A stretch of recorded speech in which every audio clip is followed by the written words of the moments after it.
میرے حبیب نے فرمایا بندہ جب رو کہتا ہے نا یا اللہ غلطی ہو گئی معاف کر دے، فرمایا میرا مالک اسے فوراً ہی معاف فرما دیتا ہے۔ تو آ تو صحیح، تو آتا ہی نہیں۔ سنے بڑی پیاری حدیث، بڑی خوبصورت حدیث، کنز المال میں دیگر کتب احادیث میں ہے۔ حضرت ابو ہریرہ رضی اللہ تعالیٰ عنہ فرماتے ایک بابا جی نبی پاک کی بارگاہ میں آئے، اور جب وہ واپس جانے لگے تو میں نے عمر پوچھی تو عمر تھی 96 سال۔ کہتے ہیں بزرگ جب آئے نا تو یہ بھویں جو ہے نا ان کی سفید ہو کے تو یوں آنکھوں پہ آ گئی۔ بڑی چھڑی بابا جی نے پکڑی ہوئی اور دونوں ہاتھ پکڑ کے نا چھڑی کے اوپر جھکے ہوئے ہیں ایک جانب، قربان جاؤں۔ کہتے ہیں جب وہ بزرگ مسجد میں داخل ہوئے تو میرے رسول نے کھڑے ہو کے استقبال فرمایا، کھڑے ہو، اور نبی کریم صلی اللہ علیہ وسلم نے آگے بڑھ کے بابا جی کو بازو سے پکڑا اور بٹھایا۔ حضور بیٹھ گئے، کہا بزرگوں کیسے آئے ہو؟ تو کہتے ہیں وہ بابا جی بات کرتے تو آنکھ کھول کے پہلے حضور کا چہرہ دیکھتے، پھر وہ بات کرتے تو ان کے لب و لہجے کے اندر بڑی پریشانی، بڑی تکلیف، بڑی مایوسی۔ عرض کرنے لگے یا رسول اللہ، حضور زندگی ساری گناہوں میں بیت گئی ہے، حضور غلطیاں ہی غلطیاں، یاد ماضی عذاب ہے، یا رب چھین لے مجھ سے حافظہ میرا۔ اے اللہ کے رسول بڑی لمبی فہرست ہے، پاپ ہی پاپ ہے، کالے سیاہ دفتر ہے۔ یا رسول اللہ صلی اللہ علیہ وسلم جب پلٹ کے دیکھتا ہوں حضور مجھے نیکی دکھائی نہیں دیتی۔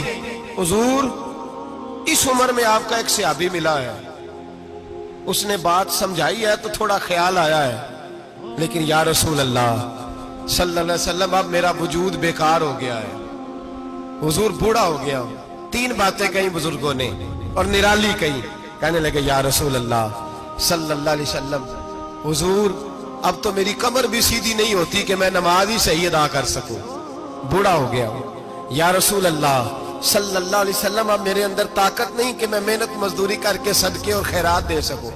یا رسول اللہ صلی اللہ علیہ وسلم اب میں تلوار لے کے جہاد بھی نہیں کر سکتا، حضور نہ میں لمبی نمازیں پڑھ سکتا ہوں، آقا نہ میں صدقات و خیرات دے سکتا ہوں، محبوبہ نہ میں دین کے لیے کوئی جہاد کر سکتا ہوں، بیکار وجود ہے، بیکار وجود کو تو گھر والے برداشت نہیں کرتے، بچے دعا کرتے ہیں یا اللہ ابا جی کو پردہ دے دے، اماں کو پردہ دے دے، بیکار ہو گیا ہوں اور آج آیا ہوں تو مجھ بیکار کو میرا رب قبول کر لے گا؟ آج کلمہ پڑھوں تو بیکار ہوں، کسی کام کا نہیں، نہ نماز نہ صدقات نہ جہاد، قبول کر لے گا؟ حضرت ابو ہریرہ فرماتے ہیں جیسے برسات میں بارش کی جھڑی لگتی ہے، یوں مصطفیٰ کی آنکھوں سے جھڑی لگ گئی، حضور کھل کے روئے، کھل کے۔ اور میرے حبیب پاک نے فرمایا بزرگوں بڑے مجاہد ہیں، دین کے لیے جہاد کرنے والے بڑے ہیں، رب کریم کو آپ کی تلوار کی اتنی حاجت نہیں، اور فرمایا اس کے خزانے کوئی خالی تو نہیں کہ آپ ہی گویا صدقہ دیں گے تو بھرے جائیں گے، اور فرمایا پھر رب کریم کی شان میں اضافہ نہیں کرتی عبادتیں، وہ تو بندے کو نفع دیتی ہیں۔ میں بزرگوں نہ آپ جہاد کریں نہ آپ صدقات دیں، لا لمبی نمازیں پڑھیں، آپ صدق دل سے آ جائیں، اللہ کے رسول کا وعدہ ہے رب آپ کو بغیر حساب کتاب جنت عطا فرما دے گا۔ آنا تو شرط ہے کہ نہیں؟ آئیں تو صحیح، نہ پہنچے تو صحیح، آ جائیں، اس کو نہیں عادت صدقات و خیرات کی، جہاد کی، تبلیغ، آئیں تو صحیح۔ نہ تو آ ہی نہیں رہا، تو گھر میں بیٹھا ہوا ہے، تو سویا ہوا ہے، تو دکانداری کر رہا ہے، تو پیسے گن رہا ہے، تو آیا ہی نہیں، آ تو صحیح۔ بلکہ میرے نبی پاک فرماتے ہیں جب اللہ پاک کا بھاگا ہوا غلام آتا ہے پھر تو اللہ زیادہ راضی ہوتا ہے، پھر تو اللہ زیادہ راضی ہوتا ہے، زیادہ راضی ہوتا ہے، تو آ تو صحیح، پہنچ تو صحیح۔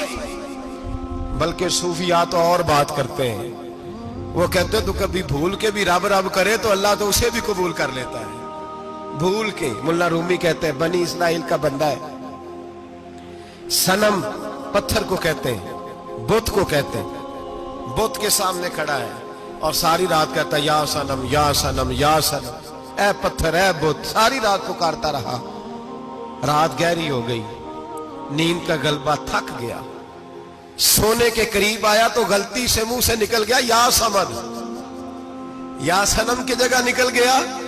رب کریم نے فرمایا جبریل دوڑ کے جا، جو مانگتا ہے اسے دے دے۔ حضرت جبریل عرض کرتے ہیں مولا بھول کے تیرا نام لے رہا ہے، بھول کے لے رہا ہے، تو رب کریم نے فرمایا چل نام تو میرا ہی لے رہا ہے، میرا لے رہا ہے نا یا اللہ. وہ اللہ کریم نے فرمایا جھوٹے کے سامنے ساری رات کا کھڑا ہے, ساری رات کا پکار رہا ہے, اسے کچھ نہیں ملا, تو سچے کا نام لیا ہے. اگر میں بھی کچھ نہ دوں اور بت میں اور مجھ میں فرق کیا رہ جائے گا؟ جا جو مانگتا ہے جھولی بھر کے دے, نام تو لیا ہے نا. او بھائی تو بہانا تو بنانا, وہ آ تو صحیح نا, تو یہاں آ جا, پہنچ جا, آ جا, بس بیٹھ جا, اس کی بارگاہ ناز میں حاضر تو ہونا. تجھے فرصت ہی نہیں.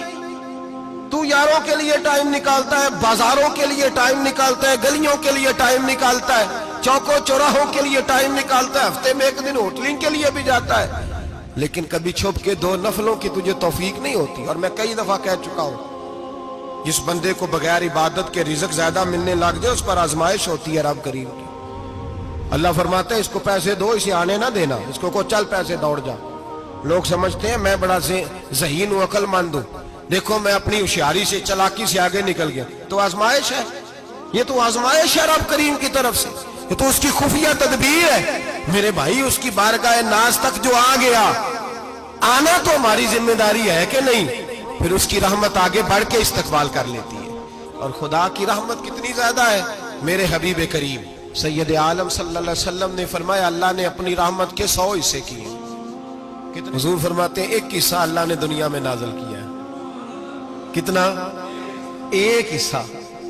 فرمایا یہ جو ماں بیٹے سے پیار کرتی ہے, باپ بیٹے کے لیے مزدوری کرتا ہے, یہ جو بہن بھائی کے لیے روتی ہے, یہ جو بیوی شوہر کے لیے دعا مانگتی ہے, یہ جو بچے ماں باپ سے پیار کرتے ہیں, فرمایا یہ اس 1 رحمت کا نتیجہ ہے, 1 رحمت کا نتیجہ. تو صحابہ کہنے لگے یا رسول اللہ وہ 99 کدھر ہیں؟ نبی پاک نے فرمایا رب کریم نے سنبھالی ہوئی ہے, قیامت کے دن تمہیں عطا فرمایا.